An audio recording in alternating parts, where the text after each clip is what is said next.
Hello there. In particular, you Dark and Darker fans out there. Now, since Dark and Darker popped off in the playtest last year, or whatever year it is now, time's flying too fast, there has been 1,000 clones of the game, you know, sort of like get rich quick schemes, you know. We've had Greed is Greeder, or whatever it's called, or Greed and Greeder, or Greed is Good, that's it, and some other BS called Dark by some guy in a shed in the middle of Etch-a-Sketchistan. I mean, just blatant, soulless rip-offs. However, there's this new game that's coming out, and I don't know what to think of it. This trailer, the presentation is pretty wild. Now, I'm gonna do the cringiest thing of all time. It's what the YouTubers call a reaction. All right, here we are. In tiny spud mode. It's called Dragonborne. Ominous. Dungeonborne. Not to be mistaken with Dragonborne.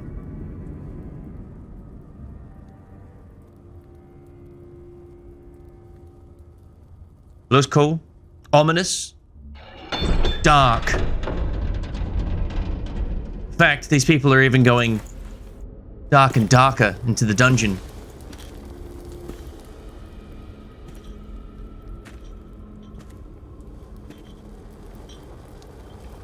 I'm not gonna lie though, trailer's got some Diablo Blizzard vibes going on here.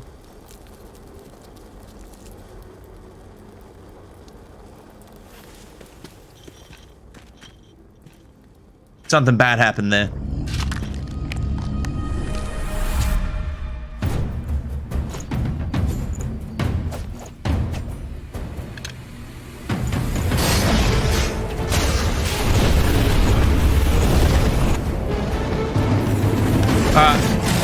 Off the bat, you're gonna hate me for pausing, all right? Again, at the end of the day, you can look up the link of the trailer is gonna be in this video. I'm here to talk about this, okay? That's why you're watching this. Like a lot of indie developed games, whether it's a team of 5 dudes, 1 dude, or 20, there's a lot of Unreal Marketplace assets being used. I'm pretty sure those phases there are pretty familiar to every Dark and Darker fan. So there's gonna be a crossover of assets and models, sounds, no doubt. So straight off the bat, I spotted that and I'm like, well, there is no shadow of a doubt that this PvPvE game is strongly influenced by Dark and Darker and its success.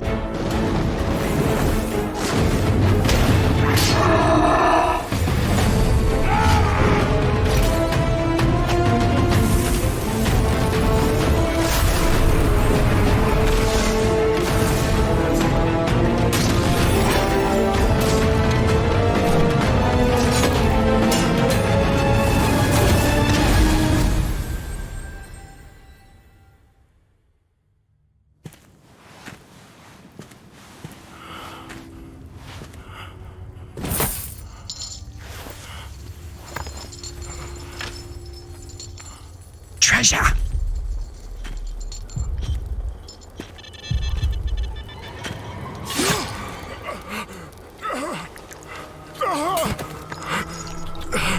It looks like someone team killed someone at the end of the game. Clearly, a rando queue.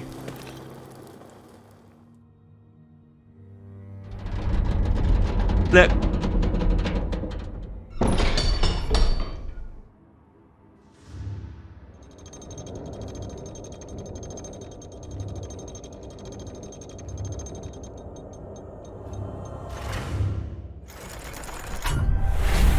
I'll be honest with you guys. The presentation of this is a lot better. So to casual gamers out there, they'll be going, dude, no way. I do like how that trailer presents, you know, going deep into a dungeon system, you know what I mean? To a casual player, like you understand what's at stake here when you play this game. You know, you're going deep into a dungeon, you're there to get loot, right? That's pretty cool. So, you know, visually, this trailer sells the game to people. That's what trailers do. So whoever this team is, whatever their budget is, how many there are, whatever it may be, they put a lot of effort into their PR. Whereas Iron Mace and the Dark and Darker boys, they put a lot of effort into the actual game design of the game and the game sold itself through word of mouth, right?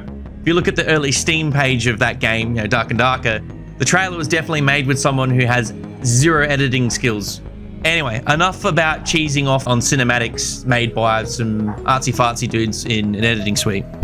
Ultimately, this game has to be designed well. It has to sell itself through gameplay. There's been plenty of games like this that have been hyped up. I remember when the servers of Dark and Darker were suffering and there was issues with the early playtests. And as soon as there was a whiff of all these other clones like Greeter's Greeter, Greeter's good. I honestly, I keep forgetting what that's called. There's no irony to that. You would hear all the doom and gloomers of the Dark and Darker community go, fudge this, I'm gonna go play that because these devs got no bloody clue, man. And then they go play that and it's like a budget $2 ripoff. And then they come squealing back because Dark and Darker has been the only consistent thing in this endeavor called a PvE, PvPe dungeon crawler FPS, right? Ultimately, my heart and allegiance as a gamer is with Dark and Darker and Iron Mace because those guys have pioneered this game so far, taking a bit of DNA of multiple games and making their own thing. And hell, they've gone through a lot to get it where it is right now. But I am curious, this Dragonborne thing is going into public access for a test, a play test next week. And I don't know, they put a lot of effort into their presentation, let's put it that way. But at the end of the day, as a gamer, consumer, right, not even as a streamer, I don't put a lot of faith and trust into developers, game makers, movie makers, whatever it is, any kind of artist that's basically just completely taken someone else's concept and just flogging it, like beat for beat. You know what I mean? I don't really know what to think about it until we see the juice. But on another note, I don't think they'll get sued. But if you ever remember 10 years ago, ZeniMax, Bethesda, they sued the guys behind Minecraft for their next game's title, Scrolls, aka infringing on the Elder Scrolls. That got settled out of court, but this this title reminded me of Dragonborne. I know it's just Dungeonborne, but that could have a petty lawsuit just as much as Scrolls did, so I don't know, food for thought. The logo looks like the ESO logo too as well, so I don't even know what to think of that. It's like, that's on the nose with both. It's like ripping on Dark and Darker and the ESO, like Elder Scrolls kind of aesthetic, so whatever. Ultimately, just like the Power World stuff and Pokemon and all that BS, the consumers and gamers only care about one thing. Do they get their dopamine? Is the game good? So the semantics of who stole this, who flogging this, right and wrong, morals, whatever, we'll find out if the game's good in a week. So I don't know what to think of it. I like the presentation of that trailer. You know, if you close your eyes and imagine the Dark and Darker logo pops up at the end, you'd think it's Dark and Darker. So, yeah. I don't know what to think of it. I would say, what do you think of it? But, I mean, I can think for myself. I mean, you can tell me what you think in the comments, but I don't know. We're going to find out. You don't know. I don't know. No one knows. No!